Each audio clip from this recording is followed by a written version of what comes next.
ଏବେ ଆଞ୍ଚଳିକ ପାଣିପାଗ ବିଜ୍ଞାନ କେନ୍ଦ୍ର ପକ୍ଷରୁ ବଡ଼ ଖବର ସାମ୍ନାକୁ ଆସିଛି। ଆଜିର ପାଣିପାଗ ଅନୁଯାୟୀ ଓଡ଼ିଶାରେ ଆଜି ପ୍ରବଳ ବର୍ଷା ହେବାର ସମ୍ଭାବନା ରହିଛି।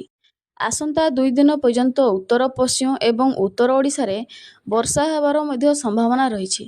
ଆଜି 20ଟି ଜିଲ୍ଲାରେ ବିଜୁଳି ଘଡ଼ଘଡ଼ି ସହ 30ରୁ 40 କିଲୋମିଟର ବେଗରେ ପବନ ବହିବାର ମଧ୍ୟ ସମ୍ଭାବନା ରହିଛି ଏବଂ ଏଥିପାଇଁ ୟେଲୋ ୱାର୍ଣ୍ଣିଂ ଜାରି କରାଯାଇଛି।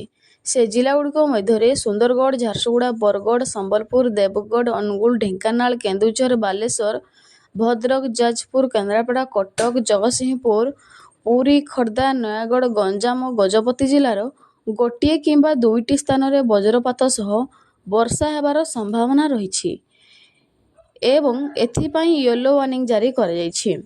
ଏହିଭଳି ଅପଡେଟ୍ ପାଇବା ପାଇଁ ଚ୍ୟାନେଲକୁ ସବସ୍କ୍ରାଇବ୍ କରି ଘଣ୍ଟି ବେଲ୍ ଆଇକନକୁ ପ୍ରେସ୍ କରନ୍ତୁ।